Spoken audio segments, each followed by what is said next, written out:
pasca banjir di Sarawak. Ekoran hujan yang berpanjangan sejak hujung bulan lalu, beberapa kawasan tebingan jalan di Bintulu mengalami runtuhan dan pergerakan kecil. Akibatnya berlaku kerosakan teruk pada struktur beberapa batang jalan raya. Tinjauan yang dilakukan wartawan kami di Bintulu, Nasaruddin Stanley Kujat. Kami melakukan tinjauan sekitar Bintulu di laluan Jalan Nyabau, Jalan Bintulu Miri dan juga Jalan Bintulu Sebau. Di laluan Jalan Nyabau, berhampiran Hospital Bintulu, beberapa runtuhan dapat dilihat. Ada di antaranya telah ditutup dengan kanvas oleh pihak Jabatan Kerja Raya bahagian Bintulu, namun ada juga yang masih terdedah. Begitu juga dengan tinjauan di Jalan Bintulu Miri. Terdapat lebih 4 runtuhan kecil dengan kesemuanya telah dibersihkan, sementara tindakan selanjutnya diambil. Manakala situasi di Jalan Bintulu Sebau agak kritikal. Di samping runtuhan yang berlaku di beberapa lokasi, terdapat 2 runtuhan yang agak membimbangkan melibatkan bahagian jalan raya. Di kilometer 14.7, situasi ini dirakamkan. Difahamkan oleh petugas CMS yang ditemui di situ, keadaan semakin teruk sejak 2 hari lalu. Kurang 1 kilometer dari lokasi tersebut, terdapat satu lagi runtuhan jalan yang mana ia merupakan lokasi laluan kulvert dan ia mengakibatkan separuh jalan itu terpaksa ditutup. Ia agak bersiko sekiranya hujan terus turun untuk jangka masa yang panjang. Sementara itu, di rumah panjang RH Mujah Atin, kilometer 12 Jalan Bintulu Miri, turut berlaku runtuhan di bahagian hadapannya. Menurut tuan rumah Mujah Atin, kejadian mula berlaku 29 Disember lalu dan semakin teruk selepas kejadian banjir kedua di Bintulu 22 Januari lalu. Semua depan rumah panjang kami kena tu tadi kurang lebih ngagai 16 pintu.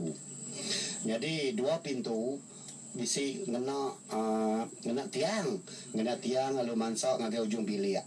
Jadi sida 2 pintunya tadi udah mindah begulai ngokaban sida ya, ndak berani dia ubah dilihat sida ya, takut kena taban ke tanah tusul. Sida ke wakil rakyat kurang lebih bakal sida jekial, sida ke siapa ke boleh mantu rumah penjaya ku tu ngadu ke penusah ku ke bangat balak. Rintitan insiden berkenaan, Jabatan Kerja Raya JKR telah mengambil langkah segera termasuk membuat penutupan sementara menggunakan pelindung plastik dan kanvas di permukaan cerun yang runtuh. Jurutera bahagian JKR Bintulu, Wisi Licok memberitahu, selain itu pihaknya juga akan melakukan proses pembersihan pembukaan jalan dan bahu jalan di kawasan yang terlibat runtuhan.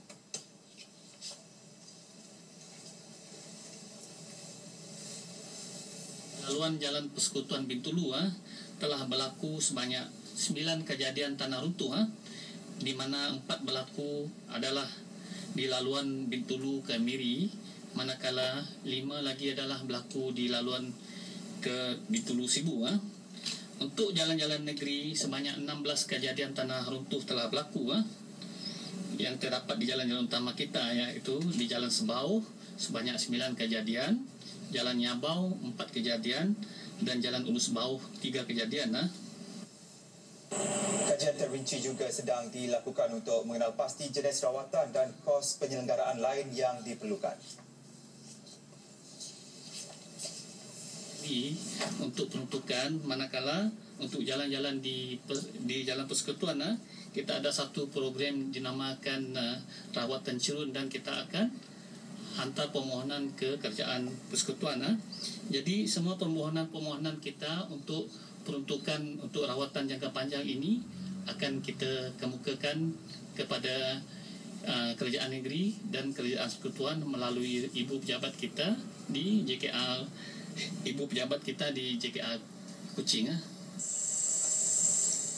Penguatkuasaan berterusan di